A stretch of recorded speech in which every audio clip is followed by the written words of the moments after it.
Well, good afternoon, wherever you may be. Welcome to Observations. I did not make our last show either on this afternoon for Observations or for Yada Ya. Kirk, you and Larry took over in the evening. My illness was actually fairly significant. I got a throat bacteria that caused infection. That caused my throat to swell to the point that I couldn't sleep for fear of not being able to breathe, of falling asleep and suffocating. And for Thursday night, Friday night, and most of Saturday, I couldn't talk. My throat was so sore and so raw. But my biggest issue was just complete, utter fatigue because I was literally afraid to fall asleep, thinking that, my throat was so close to being swollen shut that I would suffocate. Oh, really strange feeling. It's tricky as in people when they get that bad, too. Yeah. Keep it breathing, yeah, absolutely. God, my throat was so sore, I can't even imagine them putting in a tube. Yeah. That would have been like birthing a baby. So, you all talked about Pesach Matzah and Bikurim. It's interesting to figure out this year as to what time we're going to be celebrating Pesach. I have my conclusion, but there are really three very different options. I don't know if you've looked this year, but this year on March 28th, we have at the moon sets at 6:24. These are right. So 6:24 is when the moon sets. These are all times in Jerusalem. Sunset is at 5:56. So the moon is going to set about 30 minutes after sunset on this day, and it's going to be half of 1% at that time is going to be visible. So it meets my criterion for observational in the very purest sense. But because the moon is setting after the sun, when the moon sets, it's going to have half of 1% of light on it. That is really slim pickings. In fact, that is so slim that I'm actually going to use the next day. I'm going to use Wednesday as the day. That's just, if it were a Yobel year, and we were dealing with one of the important years like year 2033, I would probably take that and say, well, that is precisely the definition that Yahowah has given us of Kadash, and he's going to be precise, and he's obviously going to use astronomical, because there will be no observational capability in 2033. Mess the world's going to be in. No. Right. So if it was 2033, I would probably go with Tuesday, but that's just too thin. So I'm going to happen to go with Wednesday, March 29th, as the day, which will put Pesach. And this is what's interesting. Pesach, if you were to go strictly astronomical, would start on Monday evening at sunset and be all day Tuesday. Right. Until sunset, the 10th and the 11th. If you go observational, because you can't see 1/2 of 1%, then it would be begin on Tuesday at sundown on April 11th, and then go all through the day on Wednesday, the 12th of April. That's the time that I'm going to celebrate Pesach, and we've talked about this before. I celebrate the beginning of Pesach as part of Matzah. because Yahowah instructs us to eat matzah on Pesach. So when he says you shall eat matzah on yeasted bread for 7 days, well, since he's instructed us to eat unleavened bread, Pesach, our matzah on Pesach, I count that as one of the 7. And if you want to eat it 7 days in addition to the Pesach, which would be for 8 days, that's fine. I've got no issue whatsoever with those that do it. I find I'm not trying to cheat on the number of days here. No. I'm being precise, but I'm being precise for a particular reason, and that is that I've come to appreciate the enormous merit in making matzah and Pesach coterminous.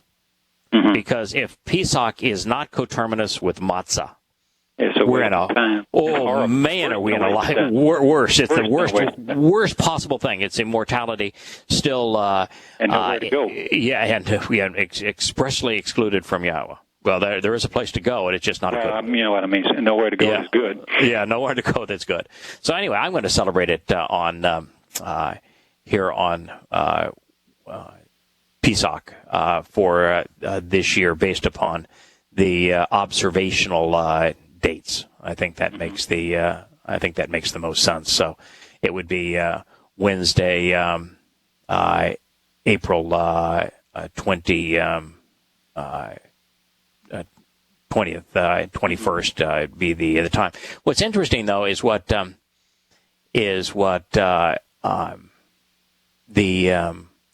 Hebcow is presenting for 2017. I'm sure I meant really Tuesday, April 11th.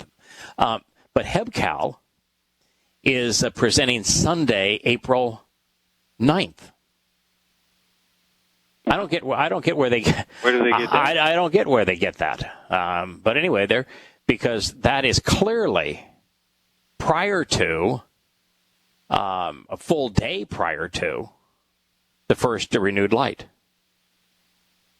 So I don't know how they get that time, but anyway, those are the three days for Pesach. Monday, sunset Monday, April 10th, sunset on Tuesday, April 11th, or you want to go Hebcow, which will be the Jewish religious celebration time, beginning Sunday, April 9th, going for a week in all three cases. One of the things I just wanted to share ever so briefly is that I guess that during the program on Friday evening, in talking about Pesach Matzah and Bakurim, Larry got into a brief depiction of the Yobel and talked a little bit about the nature of society today being socialistic. And I would like to just reemphasize what I think is Yahowah's economic plan. And this is what I wrote to the person who sent me a copy of an observation they made to Larry, thanking him for the program. I said, I sense by reading the explanation of the Yobel that Yahowah favors free enterprise and that he values the work ethic. In fact, I don't think there's any question. That's not I think this. I'm absolutely certain that Yahowah values the work ethic and that he is a proponent of not only free will and free choice, but of free enterprise.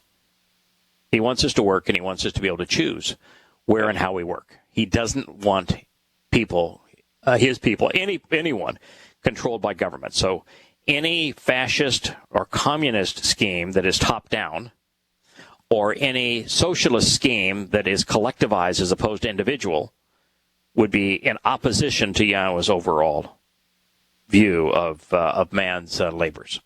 So he is definitely free enterprise. He values the work ethic. He values individual accountability and family responsibility. There is, however, a communal aspect of his economic plan. Workers must be liberated within a maximum period of 50 years, and they can never be treated inappropriately. In fact, everyone is invited to become full members of the covenant, making everyone who makes that choice can over time. This is a far cry from the Roman Catholic approach that dominated, oppressed Europe for over 1,000 years of lord and serf. Mm-hmm. It's exactly the opposite of that. Right. And it is even the opposite of this notion, in a democracy, you have a tyranny of the majority over the minority. Right. And you really create an environment where it is impossible for the people to liberate themselves from the constraints that are imposed by government. And so there is no, Jefferson wanted a revolution every 200 years. Well, we've really made that impossible. In fact, I was having a conversation with my son, and we disagree fundamentally on all aspects of this about, Trump care versus Obamacare, and what's really ailing America as it relates to its health care problem. And neither of those plans took into account any of the things that would actually drive down the cost of health care and make it more affordable. For example, 90% or 80% of the health care costs in America is spent prolonging the life of the elderly 1 year. What an absolute waste of money. Complete waste of money. Shouldn't be done. Should eliminate it entirely. If you're in the throes of death in your last year, use hospice to make the last year as painless and as enjoyable and as family-oriented as absolutely possible. They're marvelous. What a wonderful organization is hospice. And the next thing is that we don't deal with liability intelligently. We don't know how to put the negative consequences of providing medical care in relationship to what is the consequence if the care is not provided. So if 1% is harmed by a drug that serves 80%, the company providing that drug can be sued for billions of dollars, even though the overall drug is a tremendous benefit to society. Yeah. Now that is a serious problem that neither Obamacare nor Trump care deal with. Another is that medical care in America is very expensive because of the fact that it costs $1 billion often to bring a drug to market, and a decade of time. That process should be streamlined so that it's in the tens of millions of dollars to do the research, not $1 billion, and that the time from testing to making the drug available, at least on a limited basis, should be in 2 or 3 years, not a decade. Would bring down the cost tremendously. Mm-hmm. And, of course, the big issue with the runaway costs in healthcare is that since 1965, when Lyndon Johnson created the Great Society, government has gone from a non-player in healthcare to the player, controlling about 70% of the spending. And government doesn't do anything well. So those are the issues that we're not willing to deal with the issue. But the reason we're not willing to deal with the issues is that America is no longer governed as a republic under the rule of law, which is how the only place where free enterprise can thrive is in a republic under the rule of law, or an oligarchy, where the only people that can vote are those that, A, have a vested interest in this society or net contributors to the society, and those who are educated enough to be able to make decisions on the issues. But in a pure democracy where anybody can vote, and therefore the majority can vote to take from the productive, your stuff away. Your stuff away, you have no chance of having a sound economy or any kind of a nationalized healthcare program. It's impossible. I believe it was described as two wolves and a lamb talking about what's for dinner. That is correct. That is democracy. It's tyranny of the majority on the minority. And it has no chance of long-term success. And it's part of the reason we're in this problem, the collectivization of the society as opposed to individual responsibility and individual opportunity. So as I was saying this, so the first thing is that Yahowah makes it such that all workers, and from his point of view, we're all workers. Mm-hmm.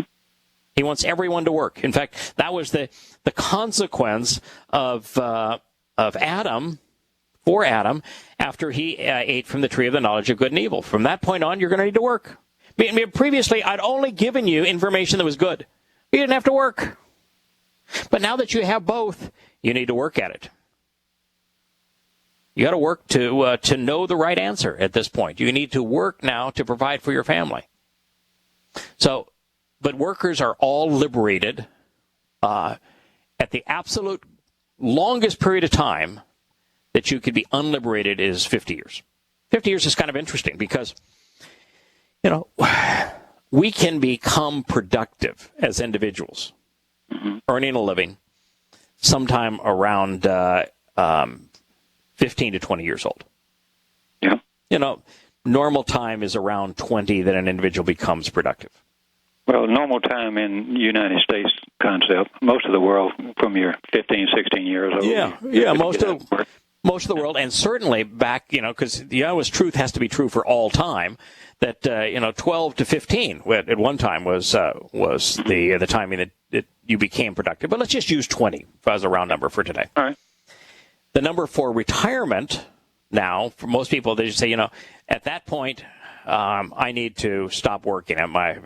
It's time to give it up, is about 70.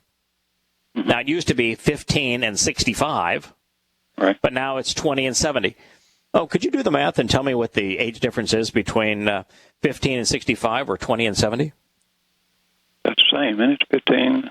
Mm-hmm. How many years is that? Well, that would be 50 years. Huh.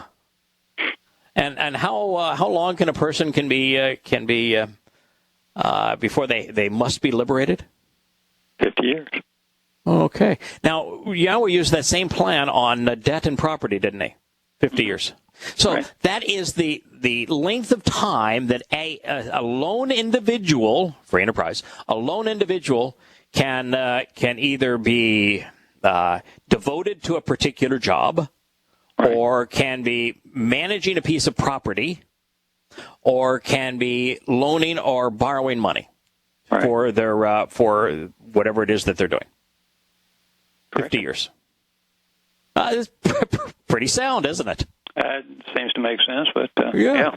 Yeah. So the next thing is that Yahowah was pro-property, which means that communism is not a godly concept. No. Because you can own property in Yahowah's view of things. In fact, people absolutely own property. Mm-hmm. And also socialism and fascism, which are two sides, different sides of the same coin, where ownership is possible in socialism and in fascism, but the government has absolute control over what you can do with your property.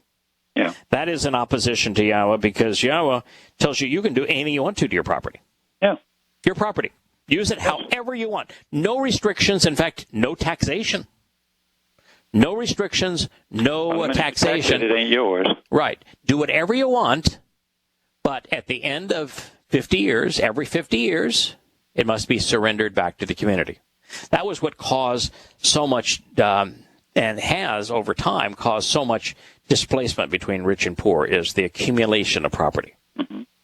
Whether that property was real property in the terms of factories or businesses or land.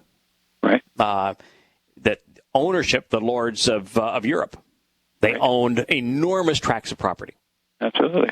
And so Yahowah says, you can do whatever you want to over your productive lifetime, but at the end of it, got to give it all back.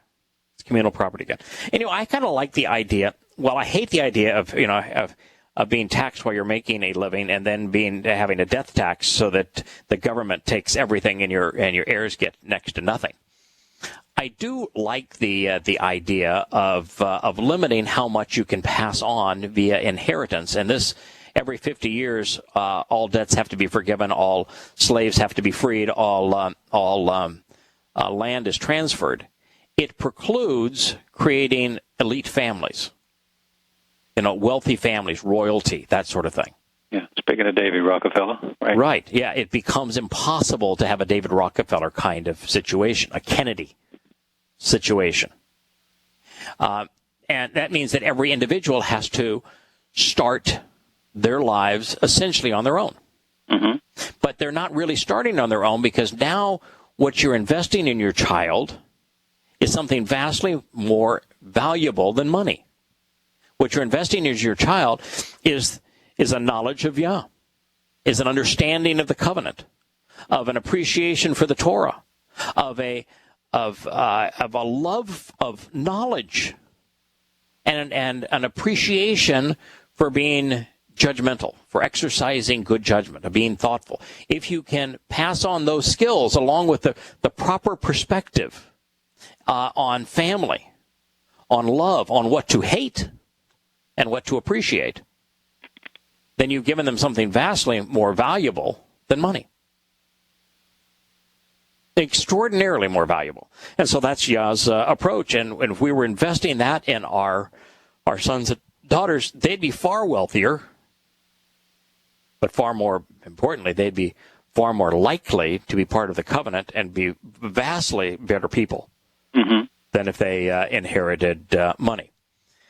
So the next thing is that Yahowah says that private banking, that's acceptable as well.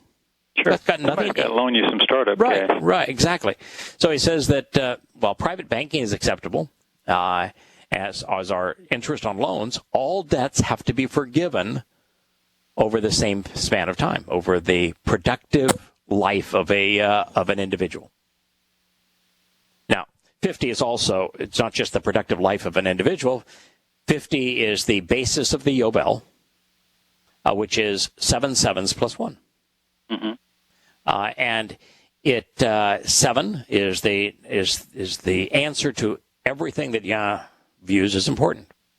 And so 7 sevens, Shabuah, which is what the Yobel is based on, right. That would be Shabuah, which is the time that Yahowah enables the most wonderful benefits of the covenant to be enriched and to be empowered on behalf of his children.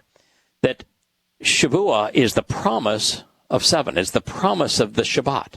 Mm-hmm. And so the promise, the 7 sevens is the promise of 7, of this formula that Yah has created by the one who created, on behalf of the one, and by the one who created this plan. And so that's why it's 50. That's why it's 7 sevens plus 1. And it just happens to coincide by design with the productive work period of a human life. Pretty amazing. Yeah, it's pretty amazing. So his plan, which is free enterprise based, but with these 3 essential elements, all people liberated, all land returned, and all debts forgiven every 50 years, gives everyone the opportunity to succeed. Right. But they're not entitled to success. No. It doesn't penalize success, and it doesn't reward failure. And it provides the greatest possible stimulus for economic success and growth, while at the same time preventing the accumulation of wealth among the few. Mm-hmm. Which begs the question that I think if you viewed it that you have your opportunity to play and you're not building an empire, and you don't have those kind of thoughts, then you would probably go in. As my father told me, he said, son, whatever you do, you're going to work for about 60 hours a week. At least you're going to be thinking about it if you're not actually at the office or whatever. And it's going to be, so you better pick a job that you like and want to be involved with, because you have to spend an awful lot of time to provide an income for the family and so forth and so on. And, yes. And I was fortunate enough to be able to get good enough at something I love to do and to make a living at it. And most people should be in the right slot instead of looking off to build this empire or whatever they're doing. I mean, there's nothing wrong with that. That's your thing, to go build a big corporation that produces whatever. Go for it. But in Yah's plan, he's more concerned about the individual, I think, that you succeed. And obviously, it's not something to hold over to keep perpetuating like the Rockefellers did and so forth. But it just leaves too much room for evil intent that way. And do things in preparation for future success. Sure. You know, the more I study Yahowah's Word, the more likely I am to make the right decision when confronted with an opportunity. Mm-hmm. Going back to healthcare for a moment, one of the problems that we have is that people think that they're entitled. So that if you're obese and you get diabetes and you are not paying for your health care, but a beneficiary, one of the 60 million people that between Medicare and Medicaid that rely on others to provide their health care for them, my view is if you're obese and you get diabetes, it should be other people's responsibility to resolve that problem for you. If you are obese, if you smoke and you get cancer or heart disease, right, you should die. As opposed, unless you can pay, if you've raised the money and you want to squander your own money because you were stupid, that's your call. Right. But you ought not be able to get other people to provide cancer treatment if you smoked. I'm sorry. Well, it's not my responsibility if you become an alcoholic and you drink yourself to death. I can't. Right. I can. Right. I'm not going to give you a liver. I can't make a life work out of it. Exactly. Ought not be responsible for you if you chose to abuse drugs. I think you should be free to do so. But if you do so, you ought not be able to get society to pay for your right. And I also look at it too is that and this is one of the reasons that socialized medicine gives the appearance of working in other countries. They don't pay for the extraordinary. Mm-hmm. So, for example, if you're in Europe and you need a triple heart bypass, if you're on socialized medicine, you aren't getting it. Mm-hmm. Unless you can afford to pay for it and you fly to the United States. You aren't getting it. There have to be limits on what is provided on behalf of the indigent, of the poor. I've got no issue with you break an arm, you break a leg, and you can't afford to have it fixed. By golly, let's fix it for you. You get a help to if you want to look at it that way. There's no help to a society that half of the people are hurt. Right. Fix the leg. Fix the leg. Back into production. But don't do it in a But don't treat illness in a hospital. Go into a much more efficient means of distributing. I don't recommend this, but for the last 15 years, I have not had a doctor. Mm-hmm. What happens, and people who listen to this program know that I got bit by a brown recluse. They know that I got systemic poison ivy, and now you know that I had a very bad issue with my throat with an infection. Mm-hmm. In each case, there's a really lowbrow. I mean, it's an ugly building that is really unappealing. The look at this place, but it's convenient. There's a prompt care facility that's a 5-minute drive from where I am right here. And 100% of the staff is women. All the doctors are women. All the nurses are women. All the reception people are women. And you go in there, and it costs $50. And you lay down your $50, and 5 minutes after you put down your $50, you're in with a nurse practitioner that is taking your vitals, asking your questions. And 5 minutes after that, a doctor comes in and asks you a few questions and says, based upon what you've said here, I think the best course of action is this antibiotic, this steroid, this whatever, this injection. Let's go ahead and prescribe that. Here is your prescription. If this does not resolve the issue, you come back. For $50, 15 minutes of time. Pretty good deal. It's an efficient way of dealing with this without all the pomp and ceremony and cost. And that's part, I think, of what I was saying. Let's just be practical. It's like in his economic plan, while there is no welfare, no taxation and no welfare, mm-hmm. If you are a farmer, you're asked to keep a small portion of what you have grown available to be harvested. So the person that's hungry has to go harvest it. Mm-hmm. They have to go prepare it. They have to go cook it. They have to go serve it to themselves and to their family. Yeah. But it's there for the animals. But yeah, for their animals. But it's there for them, so they don't starve. Right. You know, wood would be provided, but no carpentry on it. You want to build a shelter out of it. You need wood for a fire. It's your responsibility to go get it and to make productive use of it. Wool, same thing. You weren't given clothes. You weren't given a credit card and food stamps to go, but wool was provided, and you could weave it into fabric and then sew it into a garment. Mm-hmm. That is the way we ought to be dealing with things. That's the way people ought to be responsible, to be accountable, to appreciate the value of work. All right, now you and Scott, Right. Not last week, but the previous week, Yes, sir. where I was out of town, and I'm probably going to be out of town again next Friday. For those that don't know, my youngest son has now graduated with a PhD in medicinal chemistry from Baylor, and he has decided he's going to use that degree to be an intellectual property lawyer, which is someone who is involved in the medical research and development and drugs and therapies provided by scientists and through the medical community, not only the patents on those, but the ability for companies to be able to market those and the defense of their work and their rights under, you make a $1 billion investment, you really need to make certain that you're doing so in the proper manner. So he's going to be an IP attorney using his PhD. And there's a number of firms where half of the law partners have PhDs.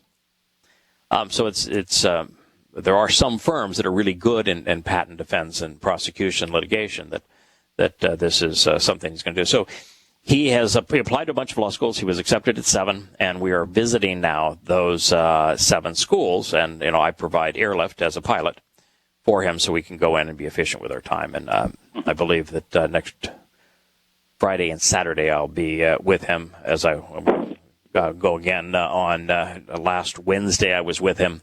I'll be with him again on Monday of this week as we go to various law schools around the country, and he gets the opportunity to choose which one he wants to go to.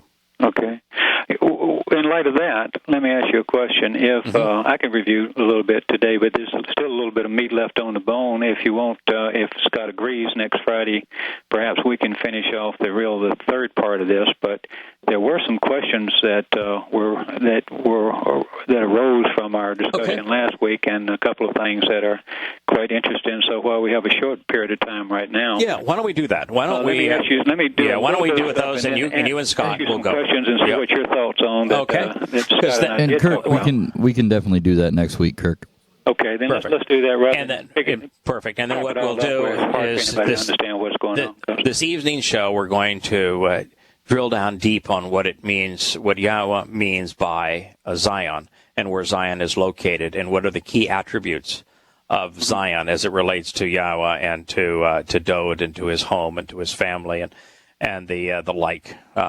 We have a lot to learn and consider relative to Zion, so we'll do that on tonight's show. Yeah. Well, what we did do, and it presents a few questions, and then I have a couple of more that if you, on the stuff that I sent you, I think some of them are itemized on page 9 and 10. But what we did last week as a really brief review is we started out with the 10th plague, and what we found was that you're kind of confronted by a couple of things. You had some type of gigantic earthquake after all this other destruction that had taken place. Mm-hmm. And as a result of that, the temples fell, the palaces fell, all the stone work was really crushed. Egypt was pretty much destroyed. You had, at least we know for sure, that the Pharaoh's son was killed, because the Quran also recorded that as well. Yeah. And by the way, at this particular time, yes, there was an extraordinary event that was triggered, which was the eruption of the volcano under what is now Santorini. and the Minoan civilization, and it appears that the Minoans became ultimately the Minoan influence. That civilization ultimately manifested itself in the Phoenicians and the Carthaginians, which was the Punic Empire, and that they later had lots of influence over Greece. But Santorini and the Minoan, the largest Minoan cities, which were on Crete, right, were all destroyed. A series of extraordinarily violent earthquakes, a volcanic eruption, and a resulting tsunami that was probably in the range of 100 feet tall, moving at about 500 miles an hour. As a matter of fact, the Minoan cities that faced the direction that the tsunami went, they were the last tsunami that occurred in Indonesia was a direct result of a earthquake. 7.0, I think, earthquake. Right. And in the ocean, of course, Santorini is an island. So in the ocean, when there is an earthquake, what happens is that when part of the surface of the floor of the ocean slips under, one plate slips under another, it creates a void. The water falls into that void, which then creates the wave-like action and sends it out in all directions. And in the coastal towns of the Minoan civilization, there isn't even a stone of everything that they built there. And this was the most advanced civilization by far in terms of a civilization beyond its time. They were 2,000 years beyond their, maybe 3,000 years behind their time. They were more advanced than the Greeks and the Romans were 500 to 1,500 years later. That put it in perspective. There isn't anything systems and bathrooms and all kind of things. Right. It's quite amazing. Yeah, that's right. There isn't even they had underground sewer systems for in-home toilets.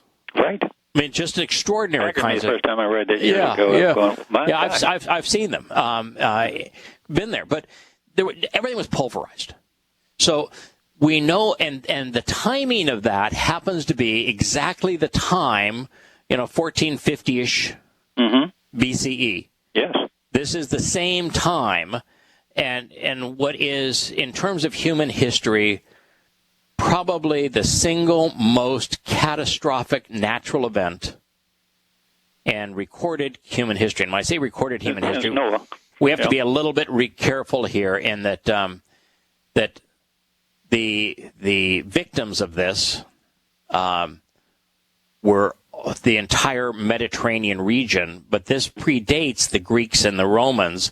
So it was the Minoans that were the primary, that was the lead civilization, and they were wiped out instantly. So there was no one to leave a record of it other than we can see the damage that was done, and we can date the time. Yeah. So when you talk about an earthquake, this was the single greatest earthquake, volcanic eruption, which would have had atmospheric issues. Certainly. And destructive plague of natural consequences in recorded history. Yeah. So when you talk about an earthquake, this is coterminous with this event. Yeah, well, the only question that really arose there from this perspective of reading the Torah and reading Apura was that was it in the translation, and we kind of resolved this way. In the translation, did the actual angel, the Malak, destroy every firstborn of every family in Egypt that didn't have the blood on the doorpost? And that's okay, because I'm not going to put Yahowah in a box and say you can't do it with a Malak. Right. Certainly, but when you wipe out, when all the historians that from all this different evidence starts to come in, where there's like a 90% in some cities wipe out of the population, you're going to destroy most of the people to begin with, and that certainly does. But we do know, if nothing else, we do know without any reservation that the Pharaoh's eldest son was thrown against the walls during the earthquake and killed. And whether it's symbolic of the whole first child of everything, and that gets into the. And so I went back and I translated that as best I could, but without the Dead Sea Scrolls, we left it at. We don't care how Yahowah did it. Whether it was earthquake totally, whether it was a Malak. Yeah, and the difference here is the spelling of a word. Yes. Correct. And right. And whether it is based on Bakar, yes. BKR, which speaks of of firstborn. Yes. And there's a number of places throughout the Torah, Prophets, and Psalms that Yahowah references Pesach and references his actions regarding the firstborn, regarding Bakar, and that's the basis of Bakurim, is firstborn child. And so as BKR, what he dealt with was the firstborn. Right. And then as, I think it's BCHR, the CH being a single letter. Yeah, or double H in the older term, but CH is now changed to R means finest. Yeah, or choicest, most important. The choicest is probably. Yeah, choicest, finest, most important. And what you see is that with Egypt's Pharaoh, the heir to Egypt's Pharaoh, right. Egypt's most elite military forces, all of the Egypt's religious elite, which would have been in the temples, which crumbled, right. and political elite, which would have been in the palaces, which crumbled, and economic elite, which would have been in the largest homes, which crumbled. Right. As well as because of the previous plagues, the animals, that their choicest was decimated. Right. And so both occurred. Right. Well, we're really talking about the reliability of the Torah, and the Torah proves itself all the time, and whether we can, whether we don't have a Dead Sea Scrolls anything earlier to say whether it's this word or that word, but regardless, the devastation is terrible. Whether you cut off the head of the king or the child of the king, you've sent one major signal, that Yahweh's in charge, not him. Yeah, and it was interesting, of course, that the Israelites would have been in either mud or papyrus kinds of structures. So as they were,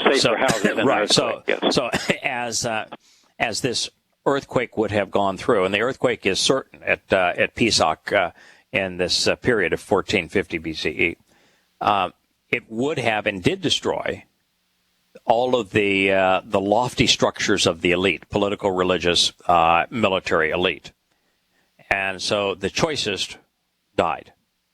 Well, you can get killed by a brick, but my thinking is that the one thing that the Malaks seem to do very, very well, Yahweh sends them to protect his family. Mm-hmm. He didn't protect the Egyptians, he didn't protect the Minoans, he didn't protect the Arabians, and on and on. But he does what he promised to do. He's going to protect his family. You look at the mark on the door of the Malak, where I know for sure they're there protecting. We'll give you another example. As they have dug now around Giza and around the pyramids, what they have found is cities of workers. The pyramids were not built by slaves, and the depictions of how they were built is really tremendously erroneous. It was just, there was really no difference between Egypt and what Saudi Arabia is now. It's personal fiefdom, and the people were kind of bribed with beer and bread to do things on behalf of the pharaoh. But their homes have been found, and their homes were all constructed of stone. An earthquake, the children would have been the most susceptible. Sure. Yeah. And but they were all constructed of stone, and yet in Goshen, they were constructed of papyrus and of mud brick, which and it probably didn't go up that high. If you're in that kind of a hot climate, you probably want a small wall with some bamboo or some type of material. You look at of course. Well, first of all, if you're a slave and you're living in a with mud walls. Yeah. The ceiling isn't mud. The ceiling's not stone. Yeah. But if you're in an elite in those societies, yeah, they had mastered all sorts of ways to put in permanent kinds of ceilings, and the ceilings were such that if you were in them in an earthquake, you're going to die. You're going to be crushed. Yeah. But that was not the case with the children of Israel. They were told to stay inside of their homes. Their homes were not at risk. They were not at risk inside of their homes. So we pretty much, that was the end of the 10th plague, and what we found that what we talked about was, of course, that the slaves, the Hebrews, left in a mass exodus, and they were allowed to leave. In fact, they were begged to leave. They gave them stuff, just as the story of Pearl recounts exactly the same thing that the Torah does, and the Exodus story is they gave them gold and they gave them silver and so forth. Not silver. They gave them gold and a whole lot of other stuff. Yeah, let's talk about that. Let's talk about that for a moment. But first, I just want to say there is no, in my view, discrepancy between whether it is BCHR or BKR. Firstborn or chosen or choices or first most important in importance is because one is a subset of the other. In societies throughout time, it's the firstborn that inherits the father's estates. Right. And so it's the firstborn that becomes king or pharaoh. And so they are the chosen one, the choicest. Right. And so one is a subset of the other. And so for there to be historic records now affirming that at this time the choicest of Egypt were destroyed. That is reported back what he said. Right. Exactly. Bukhurim is simply a subset of that. So if that is true, then Bukhurim is also true. And the reason for the people that may be listening, the reason we're kind of picking at it is only because it's really important that we can trust and rely on what Yahweh said. Yeah. And when he says something, it means in the vehicle he may use. And you realize that if... let me just emphasize why I think this is important. Okay. Well, most people are unaware that Yahweh proved his existence, and he proved that he authored the Torah, prophets, and Psalms because he filled it with prophecy of events that he explained in great detail and committed to writing that were going to occur and have subsequently occurred exactly as he said they would. But you see, if you really understand prophecy, you recognize that prophecy isn't just a recording of future events. From a perspective of Yah, from the Hebrew language where time exists, there is no past, present, and future. From the existence of a spiritual being where time is, where God can report in our past what will occur in our future without predestining it, simply by witnessing and reporting back in prior to the time that it occurred, because he exists in all time. Once you recognize that, you realize that history is part of prophecy. And so when God says, if you want to know if he inspired something, whether you can trust it, that it came from him, that you consider its bow and its haya, came to exist and exists simultaneously, that means that you also ought to consider the validity of what he has reported occurred in our past, all the way from the creation account to the flood to this Exodus account. Test what he said. And if you find it to be true, as Kirk has done through this study, absolutely, then you are validating the authenticity of Yahweh's Torah. Right. And that you validate that it was inspired by a being who is completely accurate in his presentation of past, present, and future events, then you ought to pay attention to what he has to say and trust what he has to say. Exactly. Well, there's really no argument the deeper you dig into these type of things. And the one thing that may occur to someone, it certainly occurred to me, that if Yahweh got too heavily involved with Malak, right, then it will start to lose our ability to have free will. If God stood up on the mountaintop and glowed like He will when He returns, right. Number one, you couldn't deal with it. But first of all, He doesn't want to coerce you into doing this. Yeah. Well, Yahowah has, and certainly can, interact with individuals via a diminished manifestation of Himself. Yes. He has, and He can, whenever He so chooses, to interact with humans, individual humans, through a diminished manifestation of Himself, or through a collective group of humans through a diminished manifestation like fire and a pillar. He's done those things as well. Mm-hmm. For the most part, his interaction with His children are via His word and via His set-apart spirit.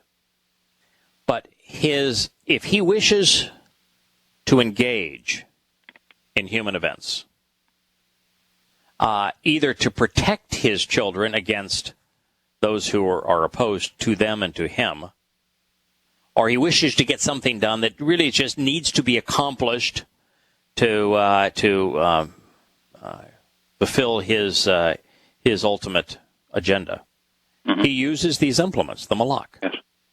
And there is absolutely no indication whatsoever that He is present with the Malak when He uses them, with the exception of giving them instruction in the seventh dimension, in Shamaim, in heaven. There they are present with Him, and He gives them instruction. Gives them marching orders, right? He gives them, these are your orders, and they have no free will. They are orders. No. He gives them their instructions and tells them what He wants to do. And He has communicated to us many of those instructions. The 91st Psalm is one of the great presentations of specific instructions that Yahowah has given to His Malak relative to His children.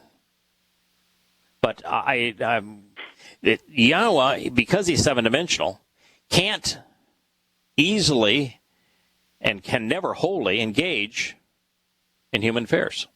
Mm-hmm. So the Malak is a means for Him to do so. The Malak is also a means, and this kind of gets you into interesting discussion about the nature of who Satan really is and how Satan operates, why Satan can actually go into to heaven. A Malak can go into, for example, into Sodom. Mm-hmm. Yahowah can't go into Sodom. Yahowah can't be exposed. He's not going to allow that kind of evil in His presence.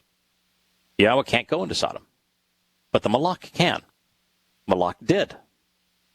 Malak could go to Lot, Yah's covenant child in Sodom. Mm-hmm. So the Malak can do things that Yahowah cannot and will not do. But Yahowah is not with the Malak when they does the Malak simply are a spiritual being that follows His orders. Which, by the way, it means they cannot love. That's right. But it also means that... I don't view them with as many emotional things that most people do. In fact, I'll have to share with you what I covered when I looked up... Can I just throw one thing about Satan? And, sure. And this is speculation on my part. Okay. But Satan is allowed into to heaven.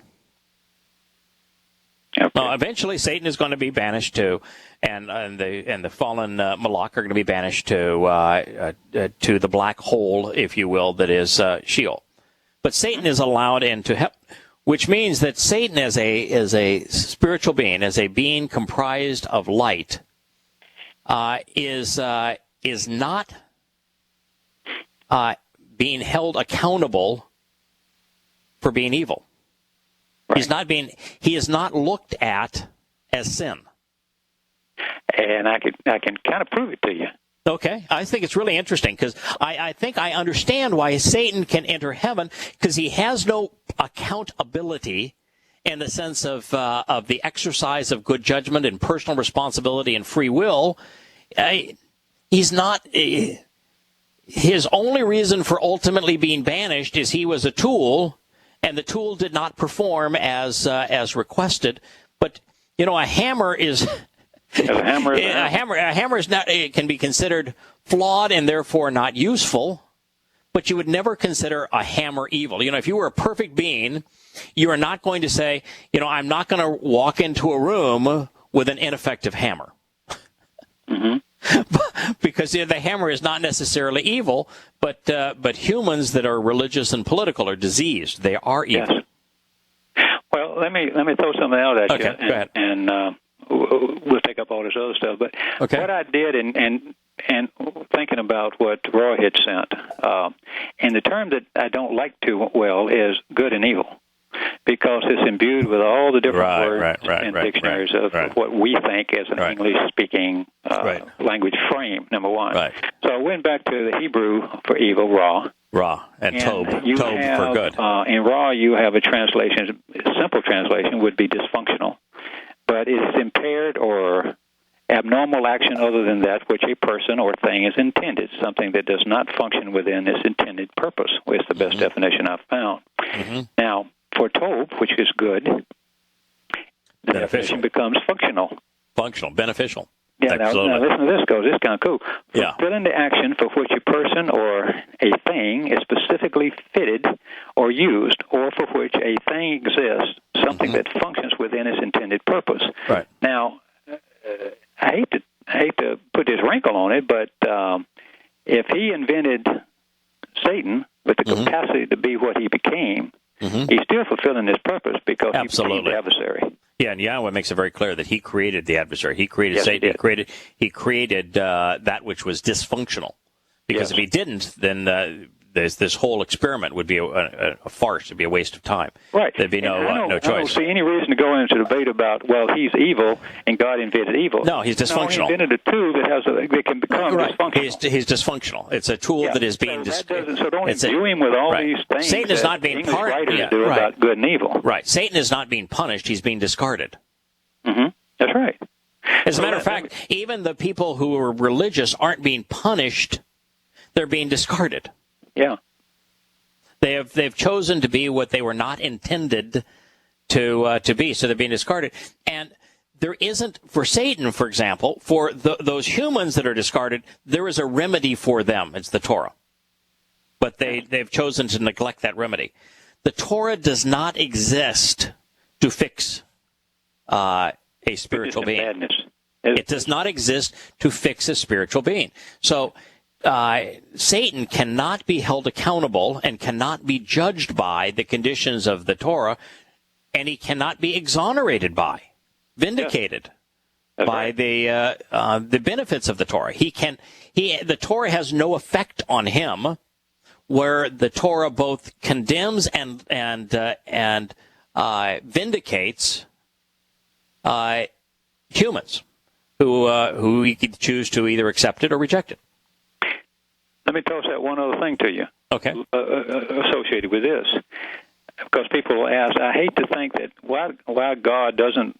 It's going. All these people that I know, these are good people, and they just haven't found Yahowah or whatever. Right. Yahusha said, everyone, if we believe the witness writings, Yahusha said, everyone's not good. Everyone's bad. Right. Why callest me thou good? I think it's the old King James version. Yeah, there's only one who's good. So we start as people are not good. They're not perfect. They're not, and they just aren't. But by the way, by the way. Now, this is the thing that I have found great satisfaction in.